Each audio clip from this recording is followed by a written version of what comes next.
At the grand ceremony where the sect chose spirit beasts, I looked at the white fox before me, brimming with potent spiritual energy, and kicked her clear across the way. Instead, I turned and formed a contract with the little white guinea pig beside her. In my past life, I had chosen that white fox, who harbored feelings for my junior brother Ethan. Because of this, Ethan betrayed the sect and fell into the demonic path. The white fox blamed everything on me.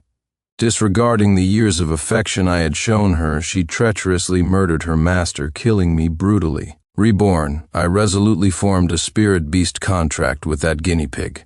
Faced with Master Gideon's deep dismay, the misunderstanding of my fellow disciples, and the mockery of junior brother Ethan, I simply laughed it off. They didn't know. My spirit beast, she was an ancient divine beast. Every disciple of the Spirit Beast Sect is granted the opportunity to form a contract with a spirit beast. These beasts are gathered from various places by the sect elders and disciples, varying widely in quality and ability. In my previous life, seeing the white fox whose spiritual energy was almost tangible, I chose her immediately. Consequently, only the guinea pig remained, left for junior brother Ethan Thorne. If disciples didn't find a suitable beast, they could search outside the sect. But Ethan felt slighted by the sect. He threw a spoiled brat tantrum on the spot, drawing his sword and wounding the guinea pig before openly defecting from the Spirit Beast Sect. And the white fox, Vesper Frost, because of Ethan's departure, blamed me for everything. She not only spurned all my attempts at comfort and goodwill, but even openly defied my orders, nearly causing my death several times when facing demonic beasts. I poured countless resources into her rare treasures and beast cores, prioritizing her needs. Yet she showed no gratitude. Years later, Ethan Thorne, having mastered demonic arts, returned to the Spirit Beast Sect for revenge, slaughtering everyone.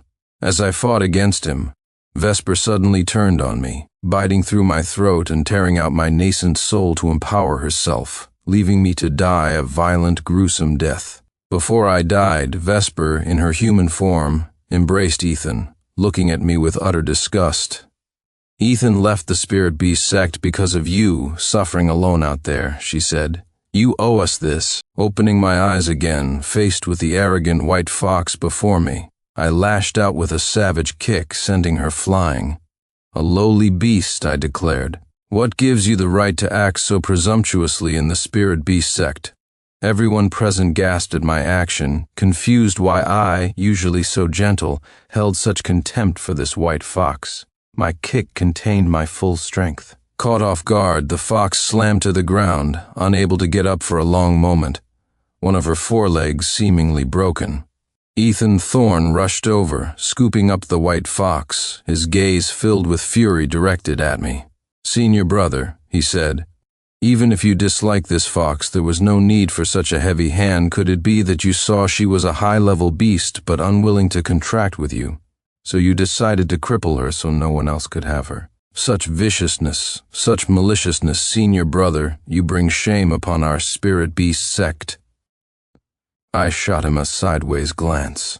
"Since junior brother likes this fox so much, I'll make the decision today and gift her to you." Ethan was overjoyed but quickly masked his elation. "Senior brother, you injure her and then pass her off to me? Do you think I'm easy to bully, trying to fob me off with a wounded spirit beast?"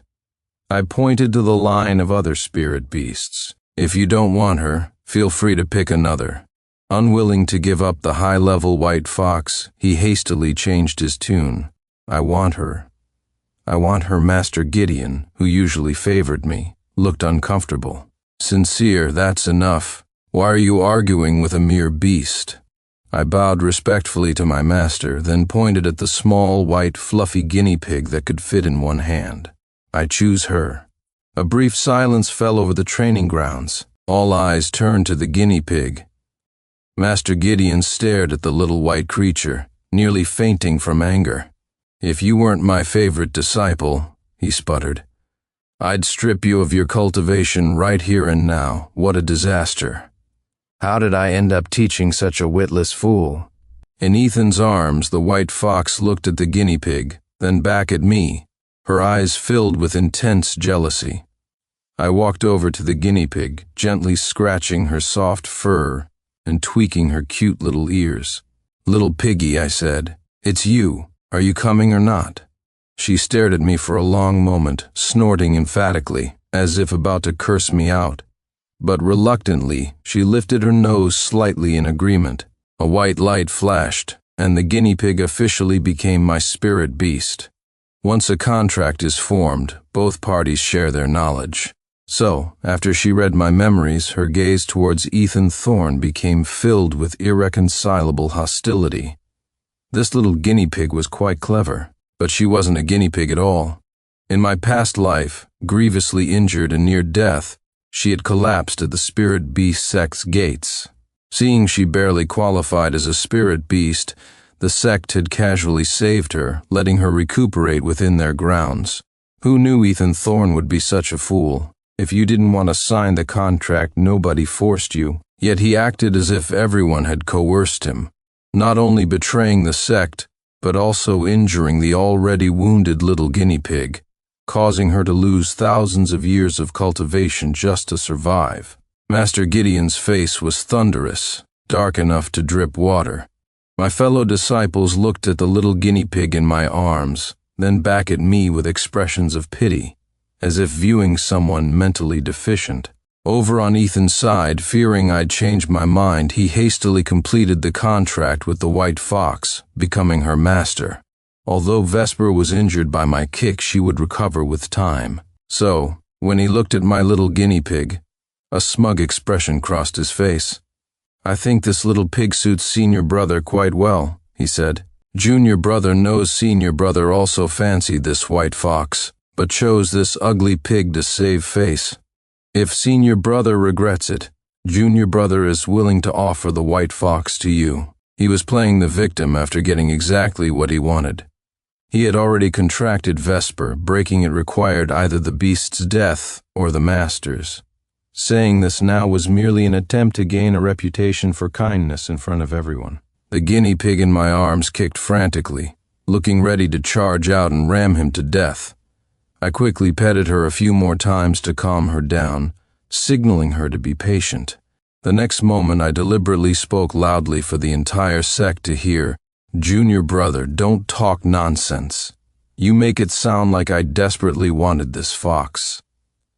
Let me tell you the truth, senior brother dislikes foxes the most. This varmint is not only disobedient but also smells funny. Don't let her white fur fool you, she's probably riddled with fleas. Utterly disgusting." Finished, I patted his shoulder. "Junior brother, if you cherish her, keep her. Senior brother certainly doesn't want this pest. I said this intentionally for that damned fox to hear. This creature was no good. In my past life, I lavished all my rare treasures on her. While she comfortably enjoyed my cultivation efforts, she despised me utterly. After achieving human form, she even frequently talked back to me. In the end, when Ethan slaughtered the sect members, she was the first to betray me, turning at the critical moment to rip out my throat. For such a beast, if I had a brick in my hand, I'd break it in two and hit her twice. I beckoned to my little guinea pig, and the two of us left the training grounds. As we passed Ethan, the white fox suddenly limped forward to block my path. My little guinea pig didn't tolerate it, leaping up and ramming into her. Vesper tried frantically to dodge, but hampered by her injured leg, the guinea pig clamped down on her large tail, biting off a chunk of fur and skin. Vesper yelped, jumping on 3 legs and reflexively clawing Ethan across the face. An ancient divine beast indeed. What a temper. Back in my courtyard in the rear mountains, the two of us sat facing each other to clear the air. The little guinea pig surveyed my small hut and snorted coldly. "It's a wonder you managed not to kill that fox cub with a single sword stroke." I glared at her. "Watch your mouth. Some things are better left unsaid. With your status, don't just blurt everything out." "What do you mean?" she demanded. "Stop playing dumb with me," I retorted. "You learned everything when we formed the contract. Did you think you could hide your identity from me?" A cunning light flickered in the little guinea pig's eyes. "So what? Our minds are linked now, I said. There's no need for games between us. You don't want a repeat of your last life, losing thousands of years of cultivation and having to resort to demonic paths for power and revenge, do you?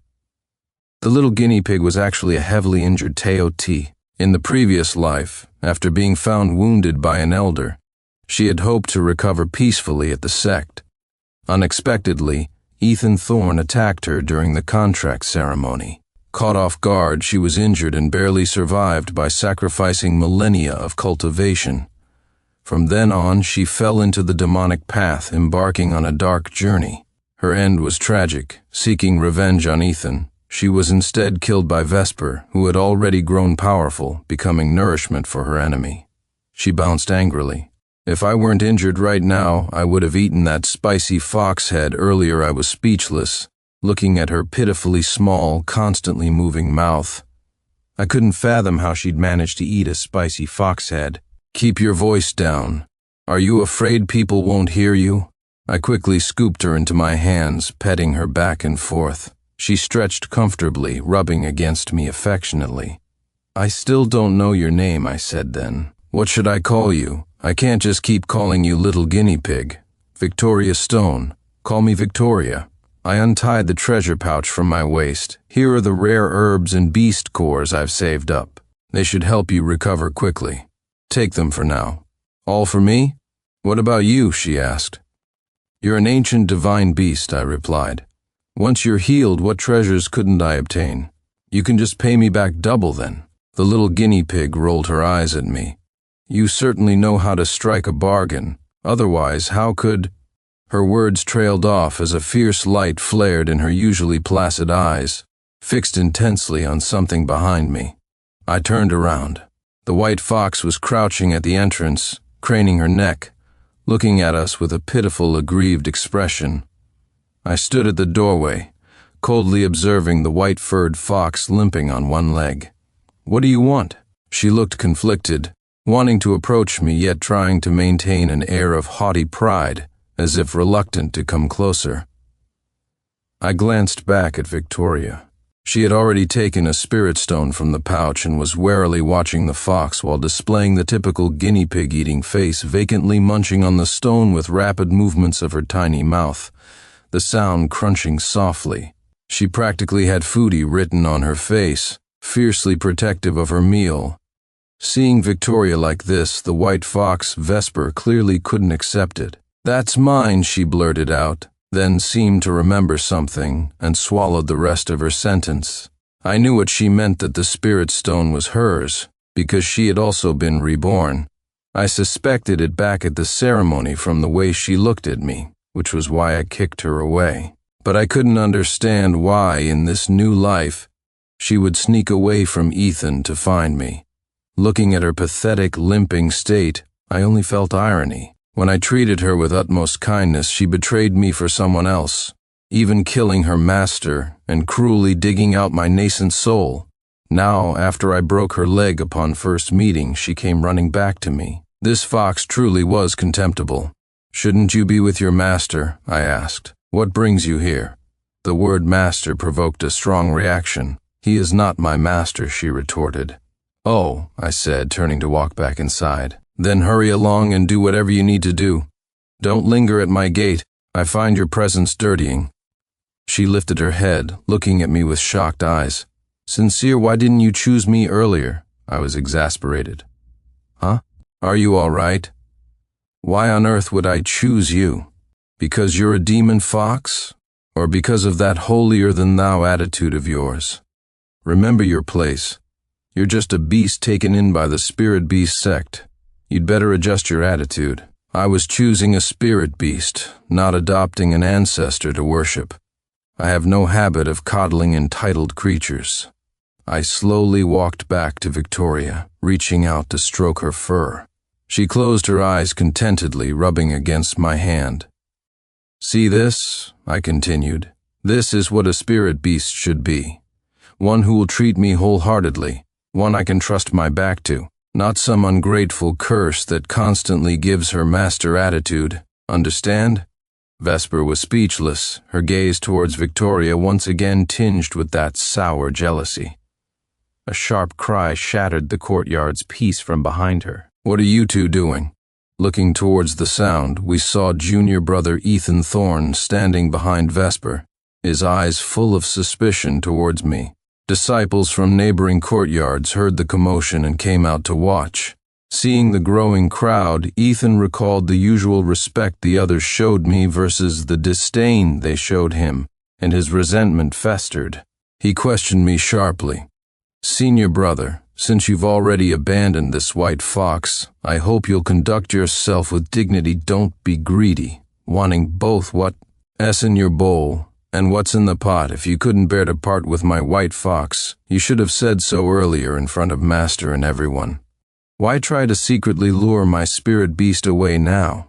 Cuddling Victoria, I chuckled. "Which eye of yours saw me luring away your spirit beast?" He pointed at Vesper beside him. "The evidence is right here. My white fox came all the way to your courtyard, and you still deny it?" "Deny what?" "Your fox came to my door begging for food on her own. I haven't even dealt with you for failing to control her, and now you're accusing me first? Does any spirit beast wandering to my gate mean I'm a thief coveting others' companions?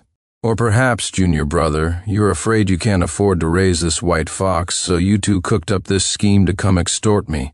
Junior brother, this fox is a high-level spirit beast. She requires vast amounts of rare resources, not just leftover scraps mixed with cornmeal like some stray dog. If you can't afford her, if you begrudge the treasures in your pouch, you shouldn't have chosen her in the first place, forcing a high-level beast to live poorly with you." Ethan had joined the sect late, and was still only at the late chi refining stage, nowhere near the golden core threshold. Raising a high-level spirit beast now was like a sect handyman with only 3 pennies trying to raise a money-devouring beast.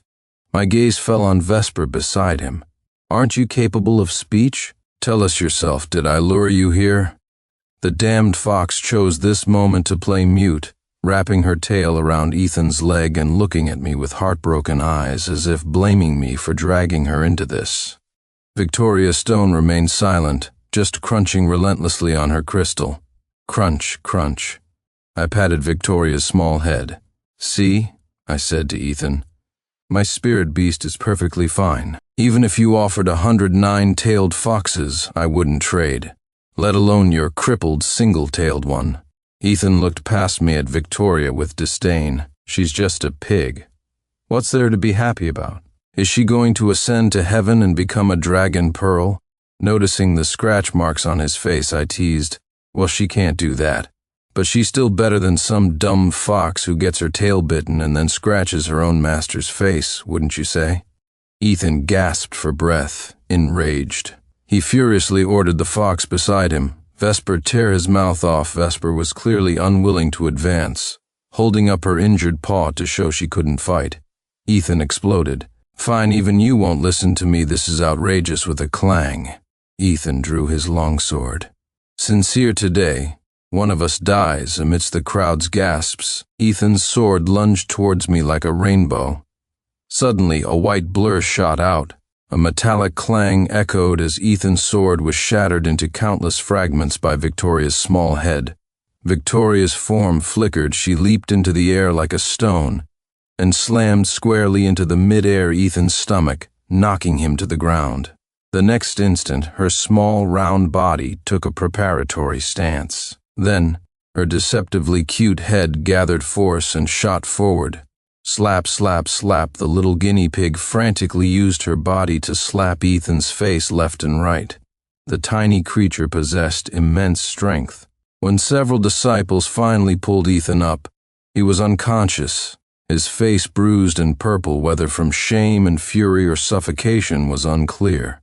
As he was carried away, the white fox trailing behind him kept looking back at me, as if deeply reluctant to leave. "Fool. Who are you putting on this affectionate act for?" Closing the courtyard gate, Victoria instantly jumped into my arms. "How did I do just now?" Stroking her little ears, I said, "I just don't understand. If you're this powerful, how could you let yourself get slashed in the past life and lose thousands of years of cultivation?" "Munching non-stop on a spirit stone," she replied. "Back at the training grounds, I was indeed channeling spiritual energy to heal. I was defenseless then. I guess in your past life, that madwoman Vesper must have attacked suddenly too. Otherwise, how could a dignified divine beast like me fall for her trick? Truly, a down-on-her-luck Tati is worse off than a pig. Good thing you had some top-grade spirit stones in your stash, or I wouldn't have recovered so quickly just now. I opened my treasure pouch. The few rarest high-grade spirit stones were all gone. Whoa, you devoured them all? What, does it pain you? She asked. A little, I admitted, but you recovering sooner is more important than anything. You promised me you'd pay back double for everything you ate. She nodded her tiny head with effort. I wanted to scratch her chin, but realized guinea pigs don't really have necks. It proved that the superior tier is always superior. Ancient divine beasts recover faster than other spirit beasts in everything they do. In just 1 month, she had recovered 70 to 80%. The aura of a top-tier spirit beast began to faintly emanate from her, a stark contrast to her miserable fate in the previous life. The price was that the stash in my treasure pouch was rapidly dwindling. After the last stalk of immortal grass went down her gullet, I took her out for training. As a beast that had lived for tens of thousands of years, the sect's training missions were basically effortless for her. Almost no demonic beast was her match. The hardship fell on me, her master. She would often suddenly dive into my pocket, forcing me to face ferocious demonic beasts alone.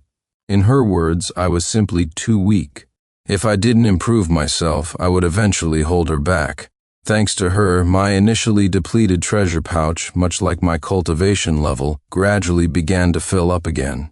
The result was that every time I returned from training, I looked like a refugee fleeing famine. Several times, I was almost stopped at the sect gate by the disciples on duty, mistaken for a beggar. Luckily, the little guinea pig in my hand was highly recognizable, saving me a lot of trouble from interrogations. One day, just as I was about to take Victoria out, a disciple ran over frantically. "Senior brother, it's terrible. Junior brother Ethan injured 13th brother Leo Ashworth on the training grounds. When I arrived with Victoria, the training ground was already surrounded by people. 13th brother Leo was on the ground, his spirit beast, a mossbuck, spitting blood and lying weakly in his arms. Opposite them stood Ethan Thorne, his face frosty, clutching a water blue flower, the very lake-light bellflower I had given Leo yesterday. A woman in a white dress stood protectively in front of Ethan, a longsword strapped to her back. Her hair was soft as white snow, her skin pale as jade, shimmering with an alluring halo yet giving off an impression of icy purity. Her eyes were lively and captivating, her long lashes trembling like feathers. A seductive expression played on her face as she seemed to tease the onlookers. Who else could this flashy figure be but Vesper Frost in human form? I couldn't believe she had achieved human form in just a few short months. Truly a disgrace to the Demon Fox clan. Looking at her waist-length silver hair, I couldn't help but maliciously think, this white-haired hag, with a head full of white hair, is probably hundreds of years old already, yet insists on appearing as a delicate young girl. Utterly shameless. Seeing me arrive, the crowd parted to let me through. "What happened?" I asked.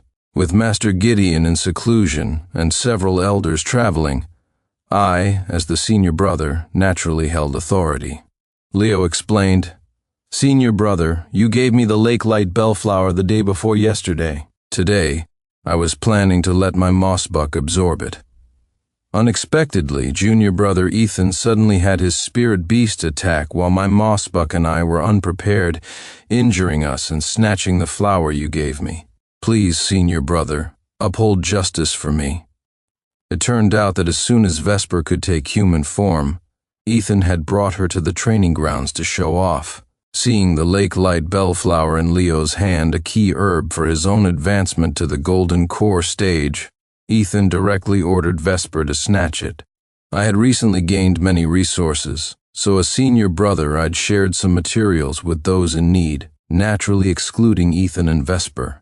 Vesper, still unused to her human form, couldn't control her strength in the hasty attack. severely injuring both Leo and his mossbuck. Faced with the crowd's accusations, Ethan showed no remorse. Instead, he had Vesper shield him, leading to the current standoff where fellow disciples blocked their path. All things under heaven belong to the capable, Ethan declared brazenly, his icy gaze sweeping over the crowd.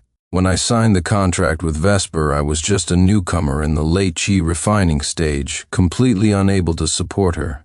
You all watched me pour everything I had into her, yet not one of you offered help. What kind of sect brothers are you? Now that my Vesper has achieved human form, if her progress stalls, it will be a great loss to the Spirit Beast Sect. Can you bear that responsibility? My Vesper isn't like those useless creatures you keep. What's wrong with me using some of your materials? Instead of wasting them on those good-for-nothing beasts, giving them to my Vesper is preventing waste in the future, under my leadership, when the Spirit Beast Sect becomes the #1 sect in the world. You'll probably be thanking me. His gaze fell on Victoria beside me, dripping with contempt. Some people's spirit beasts, he sneered, look like a pig, sound like a pig, and do nothing but eat day and night. What else can they do besides eat? Even if she eats the entire sect's resources, the most she'll become is a big white pig. Behind me, Victoria's eyes turned crimson. Sincere, this bastard is insulting me. I can't take it anymore. Spirit beasts were classified as lower, middle, upper, quasi-transcendent, and transcendent tiers. The higher the tier, the greater the resources needed for cultivation. Quasi-transcendent beasts, in particular, required a bottomless pit of treasures, the type where feeding one beast starves the entire family. Transcendent beasts, however, were the opposite. They weren't picky eaters. They absorbed nourishment from anything. Give her a piece of tofu, and she wouldn't complain. She was surprisingly easy to raise, causing me no worry. In my past life raising Vesper, I gave her every rare treasure, leaving nothing for myself. I never expected Vesper was secretly colluding with Ethan all along. After I painstakingly raised her to 7 tails, she turned around and killed me, tearing out my heart and soul. Seeing that same face from my past life now ignited a fire within me. Eating my food, drinking my resources, then wiping her mouth clean and killing me. Such a beast deserved to be struck by lightning. Victoria leaped from my hand. A glint appeared in Vesper's eyes. Being reborn, she naturally knew the true identity of the little guinea pig before her. Achieving human form gave her unearned courage, making her eager to test her mettle against an ancient divine beast. She raised her longsword, pointing it directly at Victoria. Come on, stupid pig, today. I'll settle things between us. Victoria looked at her as if sizing up a lamb. We're both female, she said. There's no male to determine. Let's just see which of us is more female. Ha! Take this. Vesper moved like a phantom, transforming into a streak of white lightning, hurtling towards Victoria. Gasps erupted from the crowd. Sparring between disciples should be restrained. Ethan, consumed by killing intent and letting his spirit beast use lethal moves, was the first such case since the founding of the Spirit Beast Sect. Looking at the cruel smile on the junior brother's lips and the murderous aura radiating from Vesper on the field, a chill ran down everyone's spines. However, the next instant mists swirled. Smack! A jade-like hand struck Vesper's face fiercely. She spun 4 or 5 times before stopping. The mist cleared. There was no guinea pig, only a young woman in red walking out gracefully. Her figure was well-proportioned and elegant, her skin rosy against the red clothes, seemingly shimmering with hidden patterns. Her round eyes held an innocent light, but her cheeks bulged as she chewed something constantly. Vesper, lying on the ground, now sported a bright red handprint on her face. You, pig, when did you achieve human form? How is this possible? She asked incredulously. Victoria frowned. The next moment she bent down, reached out, and slapped upwards from below. Smack! Vesper was knocked over again. Stuffing more leaves into her mouth, Victoria said resentfully, "Remember this, old lady, it's guinea pig. A genuine, big guinea pig." She shook her head, glanced at me, and added, "I'm only doing this for the food. Then she turned her back again, plucking weeds from the ground and stuffing them into her mouth. I was speechless. It did look rather odd. I hadn't noticed before, but doing this in human form was indeed strange. Her turning her back like that, as if Vesper wasn't worth her attention at all. From start to finish, Victoria was playing house with Vesper. Every attack Vesper made, every cunning and vicious move, ended with Victoria dodging and then slapping her across the face, sending her body spinning 360 degrees before landing. Vesper's seductive face was now even rosier swollen, almost shut. Her fairy-like white robes were tattered and filthy. From afar she looked like some naughty child who had just received a thorough beating. Only then did the crowd realize with horror that compared to the frantically leaping white fox, Senior Brother's little guinea pig had been eating constantly the entire time. It was as if Vesper's exhaustive efforts were merely disturbing the little guinea pig's meal. Now, seeing Vesper utterly defeated, Victoria transformed back into the little guinea pig and happily resumed foraging. Ethan's face grew darker, his glare wishing he could cut me down with his sword. "You cheated," he accused furiously. Feeling amused, I asked, "In front of all our fellow disciples, Junior Brother, tell everyone how I cheated." You, he stammered, unable to form a coherent argument. Finally, he opened his mouth wide and started ranting publicly. "You tricked me. You all ganged up on me. You must have used some underhanded methods.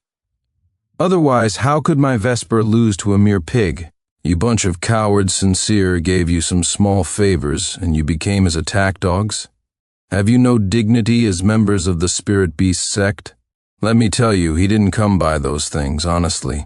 Maybe he embezzled sect property to buy your loyalty. Don't be fooled by him, Sincere. They must have been bought off by you. That's why they're helping you humiliate me. You rely on being the senior brother to disregard me, your junior brother. I'm going to report you to Master Gideon." "Fine," I said. "Go ahead." I pointed to Leo Ashworth, who was healing his mossbuck nearby. "Let's see how Master punishes you for injuring a fellow disciple and slandering your senior brother." I clapped my hands. Victoria cheerfully plucked the last blade of grass, crunched it down, and hopped in front of him. "Stop calling me pig all the time," she said. "Today, Grandma will show you exactly what I am with that." Golden light flashed around Victoria. Mist swirled, engulfing her completely. The next moment, a pair of golden pupils appeared within the dense fog. A divine beast with a dragon's head and a serpent's tail materialized in the center of the field. Two crystal-like horns protruded from her forehead, her golden eyes flashing, making the horns seem incredibly vibrant. Her body was covered in silky smooth white fur, fine and soft, flowing gently with her every movement.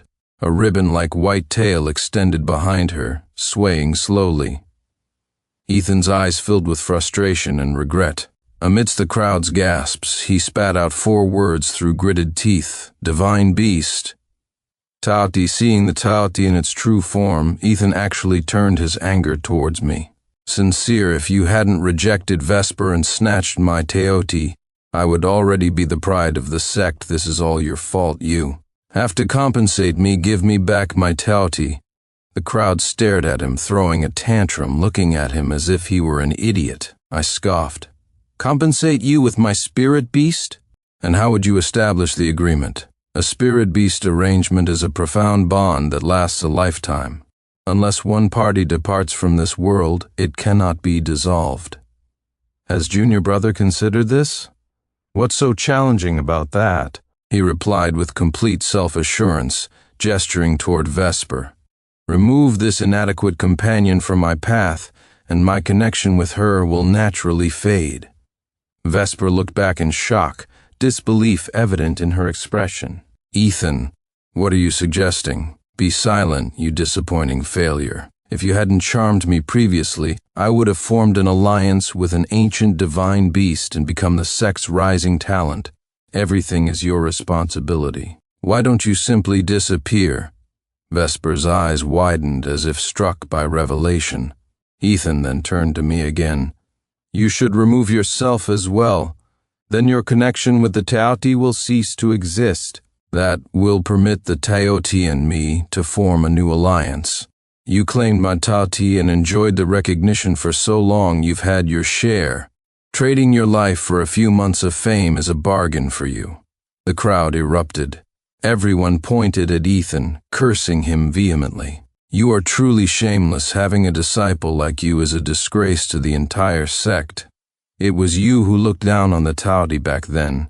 Now you twist the facts and say senior brother stole your beast? Do you have any shame? You don't even care about your own Spirit Beast's life. What right do you have to be in the Spirit Beast Sect? Why don't you die? Any beast contracted to you would have drawn the worst luck for 8 lifetimes, Ethan Thorne. Get out of the Spirit Beast Sect." Amidst the overwhelming shouts, Vesper Frost wiped. The blood from her mouth gave one last desperate look at the surrounded Ethan Thorne and transformed into a streak of white light, disappearing from the training grounds. Master Gideon stripped Ethan of his cultivation and expelled him from the sect. This time, no amount of shouting or pleading swayed the master. After that day, Vesper vanished without a trace. Her contract with Ethan couldn't be broken unless one of them died. Master Gideon stripped Ethan of his cultivation precisely so he would live out a normal human lifespan, thus freeing Vesper sooner. After all, spirit beasts live long lives. Decades pass in the blink of an eye. Once Ethan died, the contract would naturally dissolve, and Vesper would be free to decide her own path. The Taoti turned back into a little guinea pig, often found lounging lazily in my courtyard, basking in the sun. Master Gideon's gaze towards me had completely changed. "Truly my disciple," he said. "The student surpasses the master. Such insight, to bring even an ancient divine beast under your wing. Indeed, a great master produces a brilliant student." Ha ha ha. I respectfully served him tea. "Next time you praise me, could you perhaps just praise me, without including yourself?" He took a sip of tea and nearly scalded his tongue. "Don't make it so hot next time," Master Gideon grumbled. "Yes, Master," I replied. Master Gideon cleared his throat, glanced shiftily at the little guinea pig in the yard, then looked at me mysteriously. "Ahem. I shook my head firmly, also humming in response. He was trying to matchmake me with the little guinea pig in the yard. Unfortunately, I had no romantic feelings for her. Master Gideon was destined for disappointment. After Master left, the little guinea pig lifted an eyelid to look at me. "What did that old meddler say to you?" I scooped her up, feeling the warmth of her fur. "Oh, he wants to set us up. Wants you to be the Spirit Beast Sect's daughter-in-law."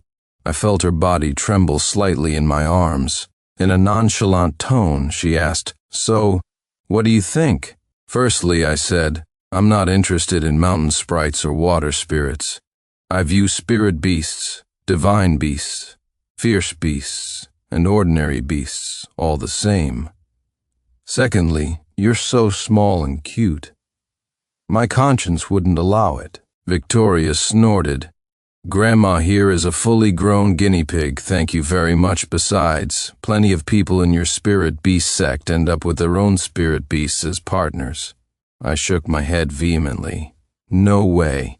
At least not for me. I really can't accept that kind of complicated relationship.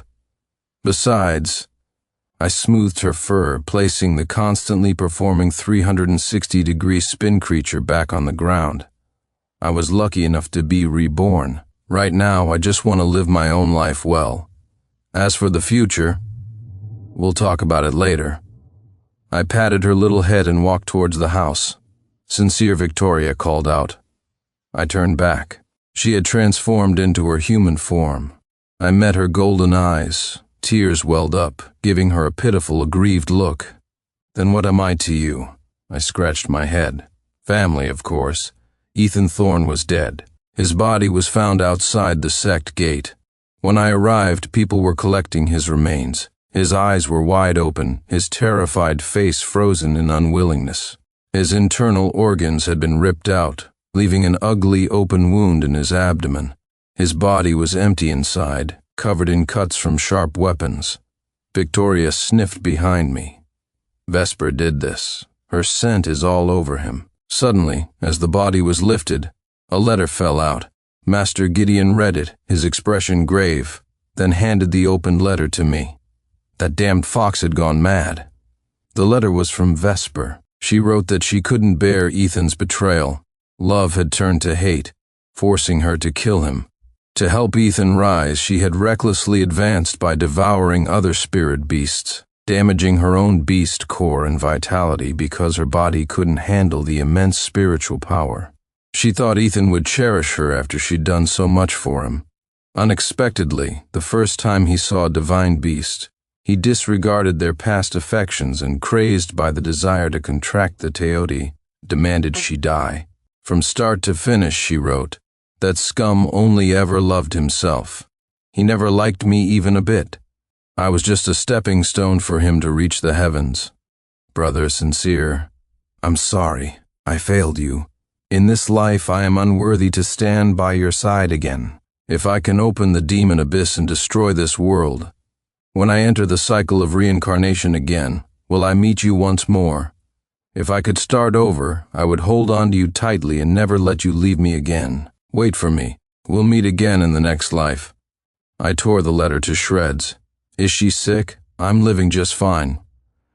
Why does she get to decide to restart everything? She's had enough of living, but I haven't. Victoria said, let's go. To the demon abyss. She looked at the shredded paper on the ground, hands on her hips, eyes filled with resentment. And I need to know why she gets to call you brother sincere. I've never even called you that. The demon abyss, the final resting place for countless demons and monsters of the world. Beneath the blood-red seal lay an ocean of demonic beasts, monsters, and yuanling resentful spirits, almost tangible. If the seal broke, a legion of ghosts would walk the night, turning the entire human realm into a lifeless wasteland. When we arrived, a crazed Vesper had already cracked open a corner of the seal. She was enveloped in blackish-red miasma, her eyes crimson, barely distinguishable from the demons within the abyss. Seeing me, her expression turned wild. Sincere, do you see? We can start over soon this time. You have to choose me, understand? If you dare betray me, that bastard Ethan's fate will be yours before she could finish. Victoria shot forward and slapped her across the face again. I'll teach you to spout nonsense, she roared. Take this from me. See if you still act crazy. Vesper took the blow, spitting out a mouthful of black blood, her expression even more frenzied. Stupid pig, I'll kill you. She reverted to her true form. Victoria also revealed hers. They tumbled together, clawing and biting, engaging in primal combat. I held my sword, hesitant to strike for fear of hitting Victoria. As the two beasts rolled near the damaged seal, a sharp crack sounded. The entire seal spiderwebbed like cracking ice. Wisps of black energy seeped through the fissures, drifting towards the fighting pair. Victoria, come back, I shouted urgently. Hearing my call, Victoria noticed the black energy now dangerously close. She slammed into Vesper, and in the instant they separated, she shifted to human form and teleported back to my side. Vesper tried to pursue but found herself bound by the black energy. Tendrils of darkness began seeping into her body through her senses. Looking at me with a mixture of despair and hope, she screamed, Sincere, wait for me, choose me, you must choose me, remember? I am your destined spirit beast. I am the black energy completely engulfed her. She let out agonizing howls, her body contorting violently in pain. Finally, the black energy dispersed. She was sucked dry, reduced to a desiccated corpse that crumbled onto the seal, turning into a puff of ash.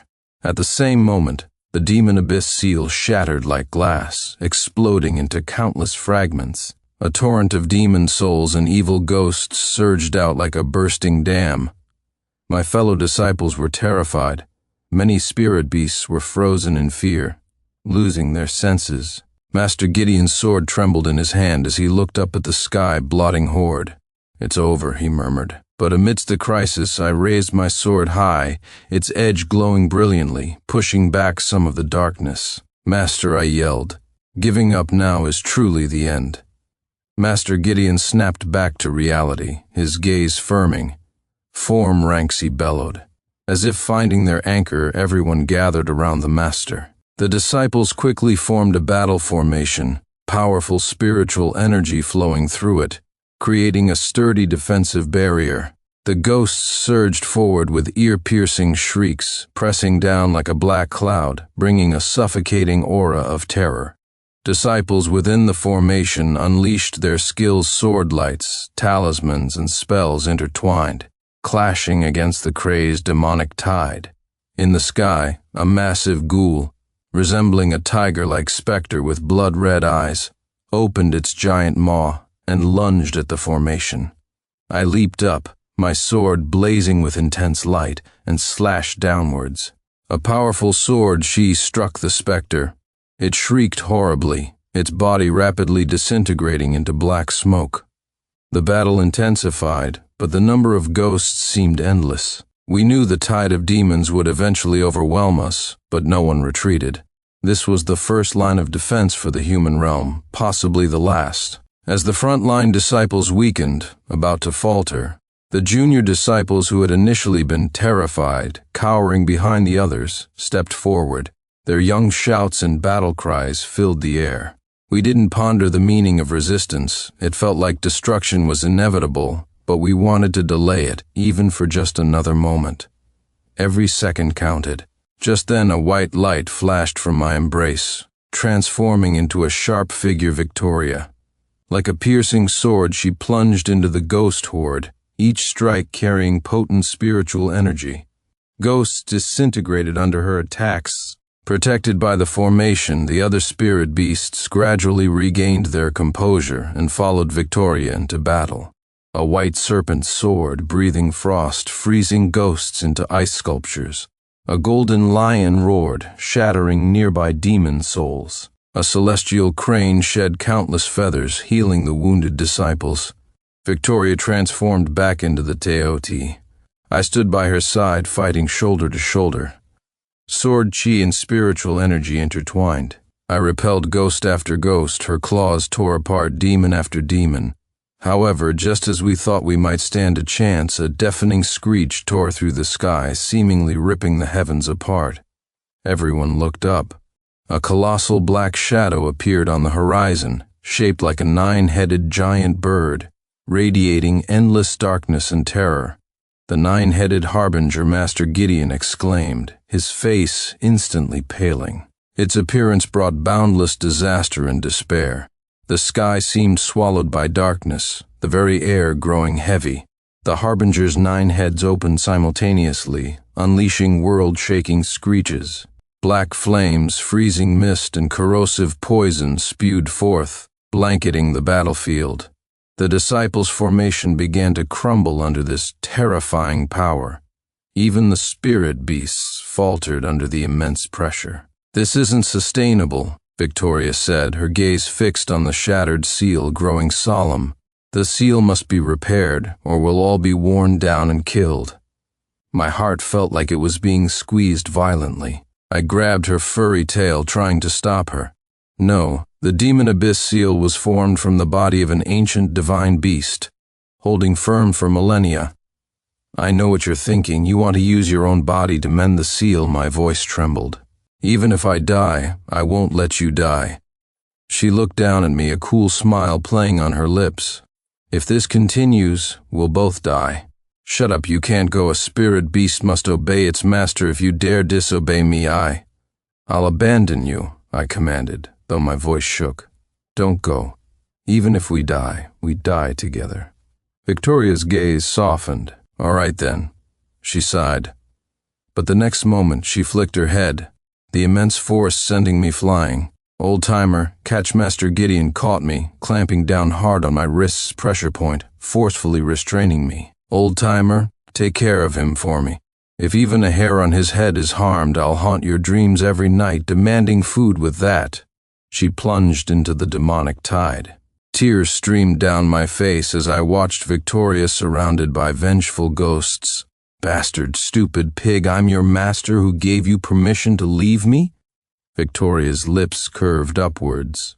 "You're not my master, Sincere. You were right. You're my family, and I have to protect my family." She gave me one last look. Sincere, goodbye. Then, without turning back, she dived straight into the endless abyss below. Cultivation calendar, year 134. The demon abyss seal breaks. The divine beast Tadi sacrifices herself, becoming the new seal to protect all life in the human realm. Cultivation calendar, year 136. The sect leader of the Spirit Beast Sect ascends with his spirit beast. Before ascension, he passes the leadership to his head disciple, Sincere Alderwood. Same year, Sincere Alderwood, sect leader of the Spirit Beast Sect, enters seclusion at the Mahayana stage.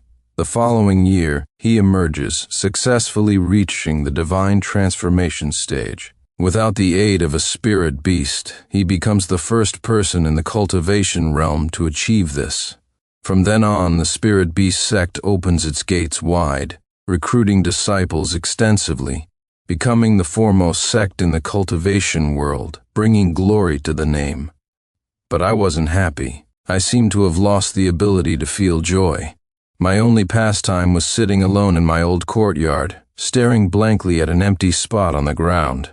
The elders told their disciples, "The sect leader is mourning a departed family member." "Victoria?" they asked. "Wasn't that the sect leader's spirit beast, the Teoti?" The 13th elder shook his head. "Don't speak nonsense. She was the sect leader's only family." I woke up to find myself lying on a single bed. A woman in red sat beside me. Warm sunlight streamed through the window, illuminating her face. "Awake?" I nodded, habitually getting out of bed. My feet slipped into a pair of soft, fluffy white slippers. The familiar texture felt comforting. "Where is this place?" I asked. "Probably the underworld," she replied. "Or maybe another world.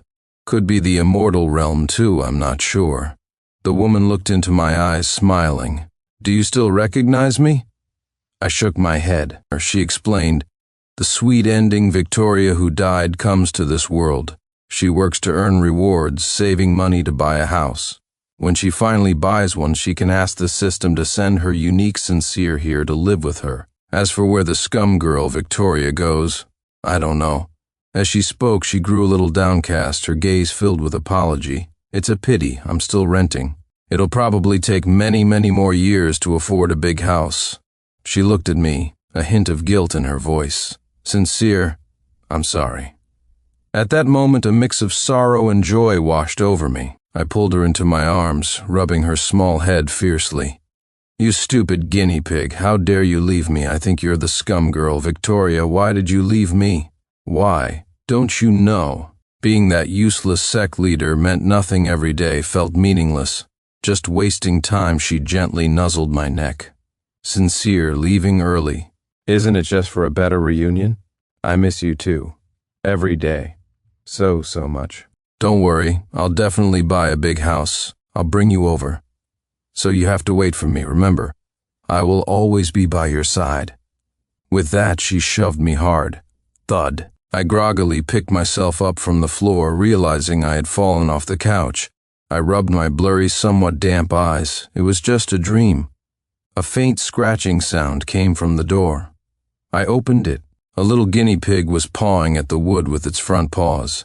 It probably didn't expect me to open the door suddenly and tumbled right in, bumping its nose on the floor, whimpering with teary eyes as it rolled around. It was a tiny, pure white guinea pig. Its little ears twitched gently. Seeing me, it ran towards my feet on its 4 short legs and clamped onto my trouser leg, refusing to let go. I picked it up. It nestled on my shoulder, its damp, warm nose rubbing against my face, as if telling me something. "I will always be by your side." A light pierced the darkness. It was the brilliance in my lonely life, the home protected for me by family. Sincere Alderwood, the 6th sect leader of the Spirit Beast Sect, never formed another Spirit Beast contract in his lifetime. On a clear afternoon, the sect leader left behind a letter and, along with the pure white spirit beast that had always accompanied him, vanished without a trace. Later disciples would often ask curiously about the little spirit beast, but the people of the Spirit Beast Sect would tell them, his spirit beast was definitely not a pig.